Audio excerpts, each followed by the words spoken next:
नमस्कार, दूरदर्शन खबरां 'ਚ ਆਪ ਸਭ ਦਾ ਸਵਾਗਤ। ਮੈਂ ਜਤਿੰਦਰ ਸਿੰਘ। ਪਹਿਲਾਂ ਪੇਸ਼ ਨੇ ਝੋਣਵੀਆਂ ਖਬਰਾਂ। ਸੰਸਦ ਦੇ ਬਜਟ ਇਜਲਾਸ ਦੇ ਪਹਿਲੇ ਦਿਨ ਰਾਸ਼ਟਰਪਤੀ ਰਾਮਨਾਥ ਕੋਵਿੰਦ ਨੇ ਦੋਵੇਂ ਸਦਨਾਂ ਦੀ ਸਾਂਝੀ ਬੈਠਕ ਨੂੰ ਸੰਬੋਧਨ ਕੀਤਾ। ਰਾਸ਼ਟਰਪਤੀ ਨੇ ਕਿਹਾ ਕਿ ਸੰਸਦ ਦੇ ਪਿਛਲੇ ਇਜਲਾਸ ਦੌਰਾਨ ਪਾਸ ਕੀਤੇ ਗਏ ਖੇਤੀ ਸੰਬੰਧੀ ਤਿੰਨੋਂ ਕਾਨੂੰਨਾਂ ਦਾ ਉਦੇਸ਼ ਦੇਸ਼ ਦੇ ਕਿਸਾਨਾਂ ਨੂੰ ਹੋਰ ਅਧਿਕਾਰ ਅਤੇ ਸ਼ਕਤੀਆਂ ਹਾਸਲ ਕਰਨ ਵਿੱਚ ਮਦਦ ਕਰਨਾ ਹੈ।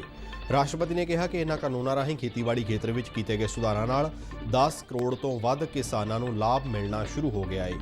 ਕੋਵਿਡ-19 ਮਹਾਮਾਰੀ ਨਾਲ ਨਜਿੱਠਣ ਲਈ ਸਰਕਾਰ ਦੀਆਂ ਕੋਸ਼ਿਸ਼ਾਂ ਦਾ ਜ਼ਿਕਰ ਕਰਦਿਆਂ ਰਾਸ਼ਟਰਪਤੀ ਨੇ ਕਿਹਾ ਕਿ ਸਰਕਾਰ ਵੱਲੋਂ ਸਮੇਂ ਤੇ ਲਏ ਗਏ ਉਚਿਤ ਫੈਸਲਿਆਂ ਨਾਲ ਲੱਖਾਂ ਲੋਕਾਂ ਦੀ ਜਾਨ ਬਚਾਉਣ ਵਿੱਚ ਮਦਦ ਮਿਲੀ। ਰਾਸ਼ਟਰਪਤੀ ਰਾਮਨਾਥ ਕੋਵਿੰਦ ਨੇ ਕਿਹਾ ਕਿ ਸਰਕਾਰ ਦੇਸ਼ ਦੇ ਹਿੱਤਾਂ ਦੀ ਰਾਖੀ ਪ੍ਰਤੀ ਪੂਰੀ ਤਰ੍ਹਾਂ ਵਚਨਬੱਧ ਹੈ। ਆਪਣੇ ਸੰਬੋਧਨ ਵਿੱਚ ਰਾਸ਼ਟਰਪਤੀ ਨੇ ਹਰ ਘਰ ਜਲ ਯੋਜਨਾ, ਪ੍ਰਧਾਨ ਮੰਤਰੀ ਸੜਕ ਯੋਜਨਾ, ਸੁਵਿਧਾ ਯੋਜਨਾ ਸਮੇਤ ਸਰਕਾਰ ਦੇ ਹੋਰ ਕਈ ਲੋਕਪੱਖੀ ਪ੍ਰੋਗਰਾਮਾਂ ਦਾ ਉਚੇਚੇ ਤੌਰ ਤੇ ਜ਼ਿਕਰ ਕੀਤਾ। ਰਾਸ਼ਟਰਪਤੀ ਨੇ ਕਿਹਾ ਕਿ ਧਾਰਾ 370 ਹਟਾਏ ਜਾਣ ਨਾਲ ਜੰਮੂ ਕਸ਼ਮੀਰ ਦੇ ਲੋਕ ਸ਼ਕਤੀਸ਼ਾਲੀ ਹੋਏ ਨੇ ਅਤੇ ਉਹਨਾਂ ਨੂੰ ਨਵੇਂ ਅਧਿਕਾਰ ਮਿਲੇ ਨੇ।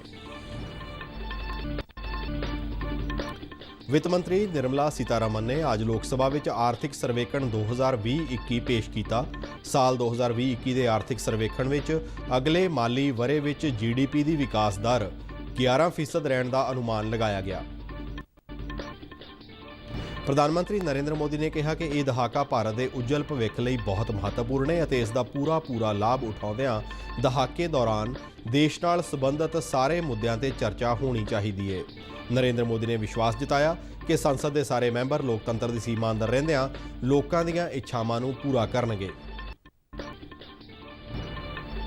ਗਣਤੰਤਰ ਦਿਵਸ ਸੰਬੰਧੀ 4 ਦਿਨ ਚੱਲੇ ਸਮਾਗਮ ਨਵੀਂ ਦਿੱਲੀ ਦੇ ਇਤਿਹਾਸਕ ਵਿਜੈ ਚੌਂਕ ਵਿੱਚ ਕਰਵਾਏ ਗਏ ਬੀਟਿੰਗ ਰਿਟਰੀਟ ਨਾਲ ਮੁਕੰਮਲ।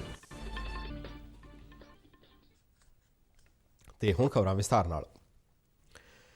ਰਾਸ਼ਟਰਪਤੀ ਰਾਮਨਾਥ ਕੋਵਿੰਦ ਨੇ ਕਿਹਾ ਹੈ ਕਿ ਸਾਡਾ ਸੰਵਿਧਾਨ ਸਾਨੂੰ ਜਿੱਥੇ ਆਪਣੀ ਗੱਲ ਕਹਿਣ ਦੀ ਸੁਤੰਤਰਤਾ ਦਾ ਅਧਿਕਾਰ ਦਿੰਦਾ ਹੈ, ਉੱਥੇ ਇਹ ਆਪਣੇ ਨਾਗਰਿਕਾਂ ਤੋਂ ਉਮੀਦ ਰੱਖਦਾ ਹੈ ਕਿ ਉਹ ਕਾਇਦੇ ਕਾਨੂੰਨਾਂ ਦਾ ਵੀ ਉਨੀ ਹੀ ਇਮਾਨਦਾਰੀ ਨਾਲ ਪਾਲਣ ਕਰਨ।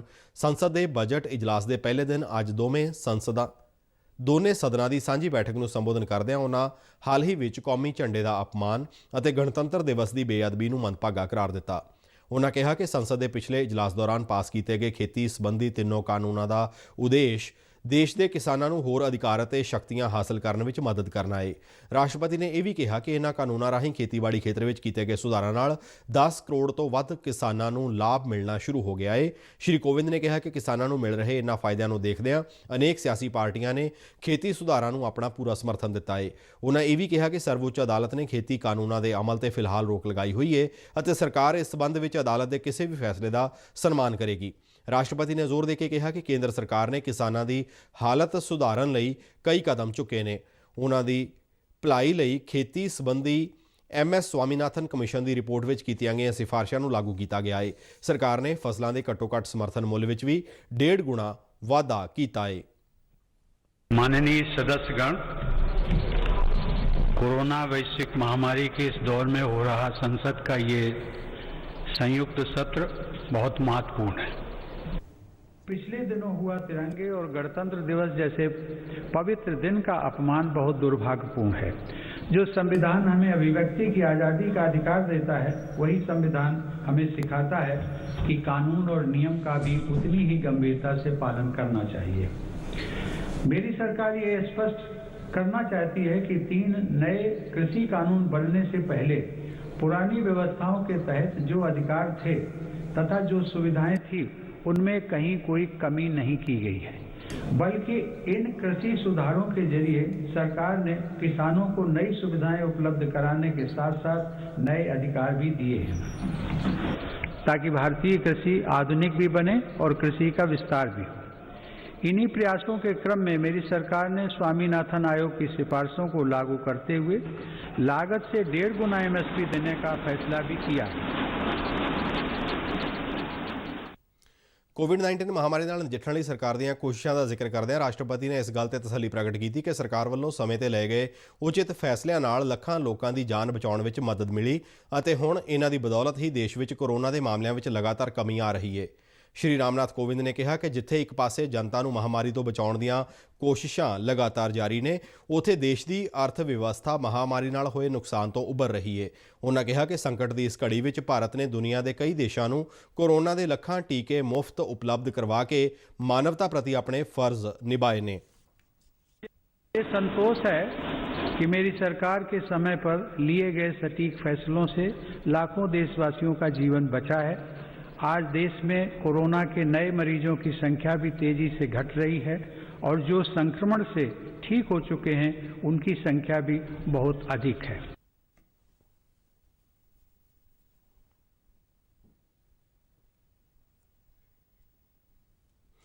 ਨੌਜਵਾਨਾਂ ਦੀ ਭਲਾਈ ਲਈ ਸਰਕਾਰ ਵੱਲੋਂ ਚੁੱਕੇ ਗਏ ਕਦਮਾਂ ਦਾ ਜ਼ਿਕਰ ਕਰਦਿਆਂ ਰਾਸ਼ਟਰਪਤੀ ਨੇ ਕਿਹਾ ਕਿ ਕੇਂਦਰ ਸਰਕਾਰ ਵਿੱਚ ਗਰੁੱਪ ਸੀ ਅਤੇ ਗਰੁੱਪ ਡੀ ਅਹੁਦਿਆਂ ਤੇ ਭਰਤੀ ਲਈ ਇੰਟਰਵਿਊ ਨੂੰ ਖਤਮ ਕਰਨ ਦੇ ਫੈਸਲੇ ਨਾਲ ਦੇਸ਼ ਦੇ ਨੌਜਵਾਨਾਂ ਨੂੰ ਫਾਇਦਾ ਹੋਇਆ ਹੈ। ਉਹਨਾਂ ਕਿਹਾ ਕਿ ਕੇਂਦਰ ਨੇ ਰਾਸ਼ਟਰੀ ਭਰਤੀ ਏਜੰਸੀ ਦਾ ਵੀ ਗਠਨ ਕੀਤਾ ਹੈ, ਜਿਸ ਨਾਲ ਨੌਜਵਾਨ ਸਰਕਾਰੀ ਨੌਕਰੀਆਂ ਵਿੱਚ ਆਉਣ ਲਈ ਕਈ ਪ੍ਰੀਖਿਆਵਾਂ ਦੇਣ ਦੇ ਝੰਜਟ ਤੋਂ ਬਚਣਗੇ। ਰਾਸ਼ਟਰਪਤੀ ਰਾਮਨਾਥ ਕੋਵਿੰਦ ਨੇ ਕਿਹਾ ਕਿ ਸਰਕਾਰ ਦੇਸ਼ ਦੇ ਹਿੱਤਾਂ ਦੀ ਰਾਖੀ ਪ੍ਰਤੀ ਪੂਰੀ ਤਰ੍ਹਾਂ ਵਚਨਬੱਧ ਹੈ। ਲੱਦਾਖ ਵਿੱਚ ਗਲਵਾਨ ਘਾਟੀ ਦਾ ਜ਼ਿਕਰ ਕਰਦਿਆਂ ਉਹਨਾਂ ਕਿਹਾ ਕਿ ਅਸਲ ਕੰਟਰੋਲ ਰੇਖਾ ਤੇ ਦੇਸ਼ ਦੀ ਪ੍ਰਭੂਸੱਤਾ ਦੀ ਰਾਖੀ ਲਈ ਉੱਥੇ ਵਾਧੂ ਬਲ ਤਾਇਨਾਤ ਕੀਤੇ ਗਏ ਨੇ। ਰਾਸ਼ਟਰਪਤੀ ਨੇ ਕਿਹਾ ਕਿ ਪ੍ਰਧਾਨ ਮੰਤਰੀ ਗਰੀਬ ਕਲਿਆਣ ਯੋਜਨਾ ਤਹਿਤ 80 ਕਰੋੜ ਲੋਕਾਂ ਨੂੰ ਹਰ ਮਹੀਨੇ 5 ਕਿਲੋ ਮੁਫਤ ਅਨਾਜ 8 ਮਹੀਨੇ ਤੱਕ ਉਪਲਬਧ ਕਰਵਾਇਆ ਗਿਆ। ਉਹਨਾਂ ਕਿਹਾ ਕਿ ਸਰਕਾਰ ਨੇ ਮਹਾਮਾਰੀ ਕਾਰਨ ਆਪਣੇ ਘਰਾਂ ਨੂੰ ਪਰਤੇ ਪ੍ਰਵਾਸੀ ਮਜ਼ਦੂਰਾਂ ਦੀਆਂ ਮੁਸੀਬਤਾਂ ਦਾ ਵੀ ਪੂਰਾ ਧਿਆਨ ਰੱਖਿਆ ਹੈ। ਗਰੀਬ ਮਹਿਲਾਵਾਂ ਦੇ ਜਨਧਨ ਖਾਤਿਆਂ ਵਿੱਚ ਕੋਈ 31,000 ਕਰੋੜ ਰੁਪਏ ਸਿੱਧੇ ਪਾਏ ਗਏ। ਰਾਸ਼ਟਰਪਤੀ ਨੇ ਕਿਹਾ ਕਿ ਇਸ ਦੌਰਾਨ ਦੇਸ਼ ਭਰ ਵਿੱਚ ਗਰੀਬ ਮਹਿਲਾ ਲਾਭਪਾਤਰੀਆਂ ਨੂੰ ਉਜਵਲਾ ਯੋਜਨਾ ਤਹਿਤ 14 ਕਰੋੜ ਤੋਂ ਵੱਧ ਰਸੋਈ ਗੈਸ ਸਿਲੰਡਰ ਮੁਫਤ ਉਪਲਬਧ ਕਰਵਾਏ ਗਏ। ਦੇਸ਼ ਵਿੱਚ ਬਿਹਤਰੀਨ ਸਿਹਤ ਸੇਵਾਵਾਂ ਉਪਲਬਧ ਕਰਵਾਉਣ ਲਈ ਕੀਤੇ ਜਾ ਰਹੇ ਕੇਂਦਰ ਦੇ ਯਤਨਾਂ ਦਾ ਜ਼ਿਕਰ ਕਰਦਿਆਂ ਸ਼੍ਰੀ ਕੋਵਿੰਦ ਨੇ ਕਿਹਾ ਕਿ ਆਯੁਸ਼ਮਾਨ ਭਾਰਤ ਪ੍ਰਧਾਨ ਮੰਤਰੀ ਜਨ ਆਰੋਗਯ ਯੋਜਨਾ ਤਹਿਤ 1.5 ਕਰੋੜ ਗਰੀਬ ਲੋਕਾਂ ਨੂੰ 5 ਲੱਖ ਰੁਪਏ ਤੱਕ ਦੇ ਮੁਫਤ ਇਲਾਜ ਦੀ सहूलत मुहैया करवाई गई। प्रधानमंत्री गरीब कल्याण योजना के माध्यम से 8 महीनों तक 80 करोड़ लोगों को 5 किलो प्रति माह अतिरिक्त अनाज निःशुल्क सुनिश्चित किया गया। सरकार ने प्रवासी श्रमिकों, कामगारों और अपने घर से दूर रहने वाले लोगों की भी चिंता की। इसके साथ ही करीब 31,000 करोड़ रुपए गरीब महिलाओं के जन धन खातों में सीधे ट्रांसफर भी किए गए। इस दौरान देश भर में उज्ज्वला योजना की लाभार्थी गरीब महिलाओं को 14 करोड़ से अधिक मुफ्त गैस सिलेंडर भी मिले। अपने सभी निर्णयों में मेरी सरकार ने संघीय ढांचे की सामूहिक शक्ति का अद्वितीय उदाहरण भी प्रस्तुत किया है। केंद्र और राज्य सरकारों के बीच इस समन्वय ने लोकतंत्र को मजबूत बनाया है और संविधान की प्रतिष्ठा को सशक्त किया है। ਰਾਸ਼ਟਰਪਤੀ ਨੇ ਕਿਹਾ ਕਿ ਪਿੰਡਾਂ ਵਿੱਚ ਰਹਿਣ ਵਾਲੇ ਲੋਕਾਂ ਦਾ ਜੀਵਨ ਪੱਧਰ ਉੱਚਾ ਚੁੱਕਣਾ ਸਰਕਾਰ ਦੀ ਪਹਿਲ ਹੈ। ਉਹਨਾਂ ਕਿਹਾ ਕਿ ਪਿੰਡਾਂ ਵਿੱਚ 2014 ਤੋਂ ਬਾਅਦ ਗਰੀਬਾਂ ਲਈ 2 ਕਰੋੜ ਲੋਕਾਂ ਨੂੰ ਘਰ ਉਪਲਬਧ ਕਰਾਉਣਾ ਇਸ ਗੱਲ ਦੀ ਪੁਸ਼ਟੀ ਹੈ। ਆਪਣੇ ਭਾਸ਼ਣ ਵਿੱਚ ਰਾਸ਼ਟਰਪਤੀ ਨੇ ਹਰ ਘਰ ਜਲ ਯੋਜਨਾ, ਪ੍ਰਧਾਨ ਮੰਤਰੀ ਸੜਕ ਯੋਜਨਾ, ਸੁਵਿਧਾ ਯੋਜਨਾ ਸਮੇਤ ਸਰਕਾਰ ਦੇ ਹੋਰ ਕਈ ਲੋਕਪੱਖੀ ਪ੍ਰੋਗਰਾਮਾਂ ਦਾ ਉਚੇਚੇ ਤੌਰ ਤੇ ਜ਼ਿਕਰ ਕੀਤਾ। ਜੰਮੂ ਕਸ਼ਮੀਰ ਵਿੱਚ ਵਿਕਾਸ ਕਾਰਜਾਂ ਦਾ ਜ਼ਿਕਰ ਕਰਦਿਆਂ ਉਹਨਾਂ ਕਿਹਾ ਕਿ ਕੇਂਦਰ ਸ਼ਾਸਤ ਪ੍ਰਦੇਸ਼ ਬਣਨ ਤੋਂ ਬਾਅਦ ਲੱਦਾਖ ਖੁਦਮੁਖਤਿਆਰ ਪਹਾੜੀ ਪਰਿਸ਼ਦ ਦੀਆਂ ਚੋਣਾਂ ਸਫਲਤਾਪੂਰਵਕ ਕਰਵਾਈਆਂ ਗਈਆਂ। ਉਹਨਾਂ ਕਿਹਾ ਕਿ ਆਯੁਸ਼ਮਾਨ ਭਾਰਤ ਸਿਹਤ ਯੋਜਨਾ ਲਾਗੂ ਹੋਣ ਤੋਂ ਬਾਅਦ ਜੰਮੂ ਕਸ਼ਮੀਰ ਵਿੱਚ ਹਰ ਪਰਿਵਾਰ ਨੂੰ 5 ਲੱਖ ਰੁਪਏ ਤੱਕ ਦੇ ਇਲਾਜ ਦੀ ਸਹੂਲਤ ਮੁਫਤ ਉਪਲਬਧ ਕਰਵਾਉਣ ਦਾ ਪ੍ਰਬੰਧ ਕੀਤਾ ਗਿਆ। ਰਾਸ਼ਟਰਪਤੀ ਨੇ ਕਿਹਾ ਕਿ ਧਾਰਾ 370 ਹਟਾਏ ਜਾਣ ਨਾਲ ਜੰਮੂ ਕਸ਼ਮੀਰ ਦੇ ਲੋਕ ਸ਼ਕਤੀਸ਼ਾਲੀ ਹੋਏ ਨੇ ਅਤੇ ਉਹਨਾਂ ਨੂੰ ਨਵੇਂ ਅਧਿਕਾਰ ਮਿਲੇ ਨੇ। ਉਹਨਾਂ ਕਿਹਾ ਕਿ ਸਰਕਾਰ ਦੀਆਂ ਵਿਕਾਸ ਮੁਖੀ ਨੀਤੀਆਂ ਨੂੰ ਜੰਮੂ ਕਸ਼ਮੀਰ ਦੇ ਲੋਕਾਂ ਦਾ ਦਿਲੋਂ ਸਮਰਥਨ ਮਿਲ ਰਿਹਾ ਹੈ। मेरी सरकार द्वारा स्वास्थ्य के क्षेत्र में पिछले 6 वर्षों में जो कार्य किए गए हैं उनका बहुत बड़ा लाभ हमने इस कोरोना संकट के दौरान देखा है।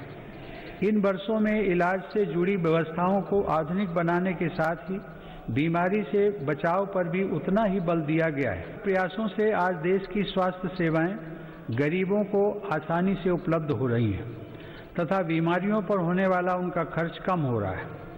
आयुष्मान भारत प्रधानमंत्री जन आरोग्य योजना के तहत देश में 1.5 करोड़ गरीबों को 5 लाख रुपए तक का मुफ्त इलाज मिला है। 2020 ਦੀ ਕੌਮੀ ਸਿੱਖਿਆ ਨੀਤੀ ਰਾਹੀਂ ਸਿੱਖਿਆ ਪ੍ਰਣਾਲੀ ਵਿੱਚ ਕੀਤੇ ਗਏ ਸੁਧਾਰਾਂ ਦਾ ਜ਼ਿਕਰ ਕਰਦਿਆਂ ਉਹਨਾਂ ਕਿਹਾ ਕਿ ਨਵੀਂ ਨੀਤੀ ਵਿੱਚ ਵਿਦਿਆਰਥੀਆਂ ਨੂੰ ਆਪਣੀ ਪਸੰਦ ਦੇ ਵਿਸ਼ਿਆਂ ਨੂੰ ਚੁਣਨ ਦੀ ਪੂਰੀ ਸੁਤੰਤਰਤਾ ਪਹਿਲੀ ਵਾਰ ਦਿੱਤੀ ਗਈ ਹੈ। ਸਾਲ 2020-21 ਦੇ ਆਰਥਿਕ ਸਰਵੇਖਣ ਵਿੱਚ ਅਗਲੇ ਮਾਲੀ ਵਰ੍ਹੇ ਵਿੱਚ GDP ਦੀ ਵਿਕਾਸ ਦਰ 11% ਰਹਿਣ ਦਾ ਅਨੁਮਾਨ ਲਗਾਇਆ ਗਿਆ ਹੈ। ਇਸ ਵਿੱਚ ਸਰਕਾਰੀ ਖਰਚ ਵਿੱਚ ਵਾਧੇ ਨਾਲ ਅਰਥ ਵਿਵਸਥਾ ਦੀ ਵਿਕਾਸ ਦਰ ਵਿੱਚ ਸੁਧਾਰ ਦੇ ਸੰਕੇਤ ਦਿੱਤਾ ਗਿਆ ਹੈ। ਵਿੱਤ ਮੰਤਰੀ ਨਿਰਮਲਾ ਸੀਤਾਰਮਨ ਨੇ ਅੱਜ ਲੋਕ ਸਭਾ ਵਿੱਚ ਆਰਥਿਕ ਸਰਵੇਖਣ 2020-21 ਪੇਸ਼ ਕੀਤਾ। ਸਰਵੇਖਣ ਵਿੱਚ ਕਿਹਾ ਗਿਆ ਹੈ ਕਿ ਬਰਾਮਦ ਅਤੇ ਸਰਕਾਰੀ ਖਪਤ ਵਿੱਚ ਵਾਧਾ ਹੋਣ ਨਾਲ ਅਰਥ ਵਿਵਸਥਾ ਵਿੱਚ ਗਿਰਾਵਟ ਦਾ ਸਿਲਸਿਲਾ ਰੋਕਣ ਵਿੱਚ ਮਦਦ ਮਿਲੇਗੀ। ਇਸ ਵਿੱਚ ਇਹ ਵੀ ਦੱਸਿਆ ਗਿਆ ਹੈ ਕਿ ਚਾਲੂ ਮਾਲੀ ਵਰ੍ਹੇ ਲਈ GDP ਦੀ ਵਿਕਾਸ ਦਰ 7.7% ਰਹਿਣ ਦਾ ਅਨੁਮਾਨ ਹੈ। ਇਸ ਵਿੱਚ ਦੱਸਿਆ ਗਿਆ ਹੈ ਕਿ ਅਗਲੇ ਮਾਲੀ ਵਰ੍ਹੇ ਵਿੱਚ ਵਿਕਾਸ ਦਰ 15.4% ਦੇ ਪੱਧਰ ਤੇ ਪਹੁੰਚਣ ਦਾ ਮੋਟੇ ਤੌਰ ਤੇ ਅਨੁਮਾਨ ਹੈ। ਆਰਥਿਕ ਸਰਵੇਖਣ ਵਿੱਚ ਕੋਰੋਨਾ ਮਹਾਮਾਰੀ ਦੇ ਪ੍ਰਕੋਪ ਤੋਂ ਬਾਅਦ ਭਾਰਤੀ ਅਰਥ ਵਿਵਸਥਾ ਦੇ ਪਟੜੀ ਤੇ ਆਉਣ ਦਾ ਵਿਸਥਾਰ ਨਾਲ ਵਿਸ਼ਲੇਸ਼ਣ ਕੀਤਾ ਗਿਆ ਹੈ। ਇਸ ਵਿੱਚ ਕਿਹਾ ਗਿਆ ਹੈ ਕਿ ਦੇਸ਼ ਵਿੱਚ ਸ਼ੁਰੂ ਕੀਤਾ ਗਿਆ ਟੀਕਾਕਰਨ ਦਾ ਮਹਾ ਅਭਿਆਨ ਵੀ ਅਰਥ ਵਿਵਸਥਾ ਵਿੱਚ ਸੁਧਾਰ ਦਾ ਵੱਡਾ ਕਾਰਨ ਹੈ। ਆਰਥਿਕ ਸਰਵੇਖਣ ਵਿੱਚ ਦੱਸਿਆ ਗਿਆ ਹੈ ਕਿ GDP ਦੀ ਵਿਕਾਸ ਦਰ ਵਧਾਉਣ ਵਿੱਚ ਖੇਤੀਬਾੜੀ ਖੇਤਰ ਦੀ ਮਹੱਤਵਪੂਰਨ ਭੂਮਿਕਾ ਰਹੀ ਹੈ। ਸਰਵੇਖਣ ਅਨੁਸਾਰ ਕੋਰੋਨਾ ਮਹਾਮਾਰੀ ਦੇ ਪ੍ਰਕੋਪ ਨਾਲ ਸੇਵਾ ਅਤੇ ਨਿਰਮਾਣ ਦੇ ਖੇਤਰ ਵਿੱਚ ਗਿਰਾਵਟ ਆਈ। ਅਰਥ ਵਿਵਸਥਾ ਨੂੰ ਤੇਜ਼ੀ ਨਾਲ ਵਿਕਾਸ ਦੇ ਮਾਰਗ ਤੇ ਅੱਗੇ ਵਧਾਉਣ ਲਈ ਅਤੇ ਵਧੇਰੇ ਗਤੀਸ਼ੀਲ ਨੀਤੀਆਂ ਬਣਾਉਣਾ ਅਤੇ ਉਹਨਾਂ ਨੂੰ ਪੂਰੀ ਵਿੱਤੀ ਜ਼ਿੰਮੇਵਾਰੀ ਨਾਲ ਲਾਗੂ ਕਰਨਾ ਜ਼ਰੂਰੀ ਹੈ। ਸਰਵੇਖਣ ਵਿੱਚ ਇਹ ਗੱਲ ਸਵੀਕਾਰ ਕੀਤੀ ਗਈ ਹੈ ਕਿ ਸਿਹਤ ਖੇਤਰ ਦੇਸ਼ ਦੀ ਅਰਥ ਵਿਵਸਥਾ ਦਾ ਕੇਂਦਰ ਬਿੰਦੂ ਬਣ ਗਿਆ ਹੈ। ਇਸ ਵਿੱਚ ਇਹ ਵੀ ਕਿਹਾ ਗਿਆ ਹੈ ਕਿ ਸਰਕਾਰ ਨੇ ਦੇਸ਼ ਵਿੱਚ ਸਿਹਤ ਨਾਲ ਸੰਬੰਧਿਤ ਵਪਾਰ ਨੂੰ ਲਗਾਤਾਰ ਨਵਾਂ ਰੂਪ ਦਿੱਤਾ ਹੈ। ਸਰਵੇਖਣ ਅਨੁਸਾਰ ਹਾਲ ਦੇ ਰੁਝਾਨਾਂ ਤੋਂ ਪਤਾ ਚੱਲਦਾ ਹੈ ਕਿ ਅਰਥ ਵਿਵਸਥਾ ਦੀ ਭਰਪਾਈ ਸੰਬੰਧੀ ਰੁਕਾਵਟਾਂ ਦੂਰ ਹੋ ਰਹੀਆਂ ਨੇ।